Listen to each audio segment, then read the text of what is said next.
महाराष्ट्र अनेक अंगांनी अनेक रूपांनी प्रत्येक पावलावरती वेगळी अनुभूती देणारा महाराष्ट्र.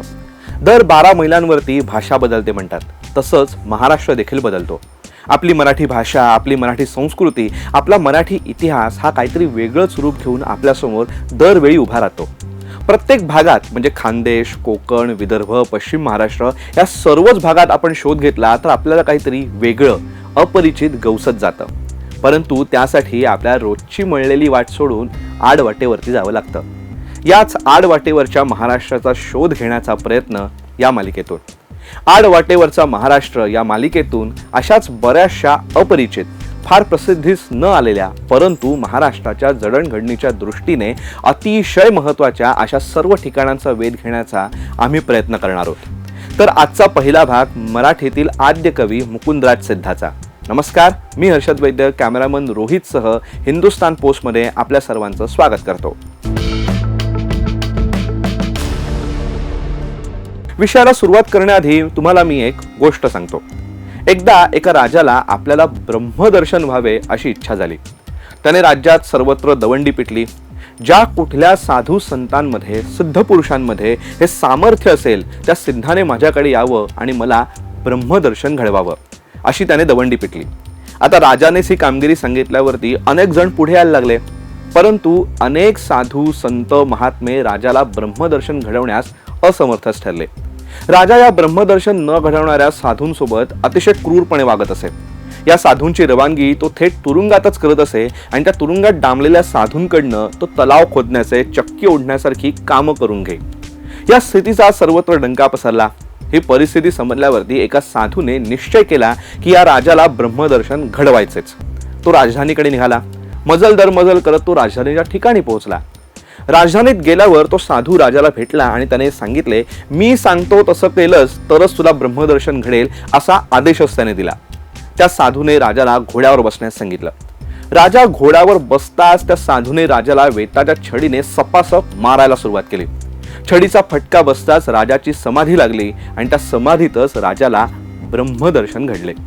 या कथेतील साधू होता मराठीतील आद्य कवी विवेक सिंधू या मराठीतील आद्य ग्रंथाचे रचनाकार मुकुंदराज सिद्ध आणि तो राजा होता जैतपाळ राजा.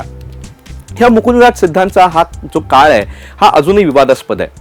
काही अभ्यासकांच्या मते मुकुंदराज हे ज्ञानेश्वरांच्या आधी होऊन गेले आणि त्यांची विवेक सिंधूची रचना देखील ज्ञानेश्वरीच्या आधीचीच आहे असं काही अभ्यासकांचं म्हणणं आहे. परंतु काही अभ्यासकांच्या मते ते ज्ञानेश्वरांच्या नंतर होऊन गेले असं आहे. परंतु नाथपंथाचा इतिहास या आपल्या पुस्तकात मराठीतील प्रसिद्ध संशोधक आणि लेखक राची ढेरे यांनी मुकुंदराज पहिले आणि ज्ञानेश्वर नंतर असाच सिद्धांत मांडलाय. मुकुंदराज हे नाथपंथी साधू होते. त्यांना गुरुस्थानी मानणारी एक मोठी परंपरा महाराष्ट्रात आहे. त्यांनी रचलेला विवेक सिंधू हा मराठीतील आद्य ग्रंथ म्हणून ओळखला जातो. हा ग्रंथ कधी रचला याचा काळ सांगणारी एक ओवी विवेक सिंधू मध्येच आहे. शके 11 दाहोत्तरू साधारण संवत्सरू राजा शारंग धरू राज्य करी. चर्चेचा ऐसा समयो सर्वोत्तमू तेथे मुकुंद द्विजोत्तमू छाप विवेक सिंधू मनोरमू निर्मिता झाला. यावरून शके 1110 मध्ये विवेक सिंधूची रचना झाली हे कळतं. हे इसवी सनात बघितलं तर हा काळ 1188 येतो. या मुकुंदराज यांनी बीडमधील अंबाजोगाई येथे जयंती नदीच्या काठी घनदाट वनराज्य असलेल्या एका डोंगरातील गुहेमध्ये समाधी घेतली. अंबाजोगाई परिसरात अनेक सिद्धांच्या समाध्या आहेत. यातीलच एक म्हणजे मुकुंदराज सिद्ध. एका डोंगरातील एका खोल कड्यामध्ये असलेल्या एका गुहेत बरोबर मध्ये ही समाधी आहे. परिसर अतिशय निसर्गरम्य आहे. समाधीच्या जवळूनच एक ओढा वाहत असल्याने परिसराला एक सुखद परंतु गंभीर अशी शांतता लाभली आहे. समाधीच्या खाली एक प्रशस्त सभा मंडप तयार केलेला आहे. दरीच्या बाजूने चिरेबंदी कठड्यांनी हा मंडप संरक्षित केला गेलाय. पश्चिमेस 3 ओवऱ्या आणि 2 खोल्यांचं बांधकाम देखील केलं गेलेलं आहे. तिथे समाधीच्या पुजाऱ्याचे निवासस्थान आहे. समाधीपर्यंत जाण्यासाठी सुमारे 125 चिरेबंदी पायऱ्या आपल्याला पार कराव्या लागतात. समाधी मंदिराच्या रमणीय परिसरात वन विभागाकडून घनवन आणि वेळूवनाची निर्मिती होतीये. वन विभागाने विशेष लक्ष देऊन या परिसरात पर्यटकांसाठी व्ह्यू पॉइंट्स उभारलेले आहेत. इथे मोरांची संख्या लक्षणीय. अनेक प्रकारच्या दुर्मिळ वनस्पती या परिसरात सापडतात. विविध प्रकारच्या सुमारे 200 पेक्षा जास्त पक्ष्यांच्या जाती या परिसरात पक्षी मित्रांनी नोंदवलेल्या आहेत. संबंध परिसरच एका चैतन्याने भारलेला आहे आणि मुकुंदराज सिद्ध आपल्या कृपेचे छत्र भक्तांवरती धरून आहेत. तेव्हा परत कधी अंबाजोगाई परिसरात गेलात तर मुकुंदराज यांच्या समाधीचे दर्शन घ्यायला विसरू नका. आणि हा व्हिडिओ तुम्हाला कसा वाटला हे कमेंट बॉक्समध्ये नक्की सांगा.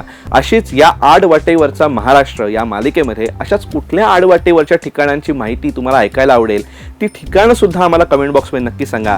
आणि असेच माहितीपूर्ण व्हिडिओज बघण्यासाठी हिंदुस्तान पोस्ट यूट्यूब चॅनलला सबस्क्राईब करा आणि फेसबुक पेजला लाईक फॉलो करायला विसरू नका. धन्यवाद.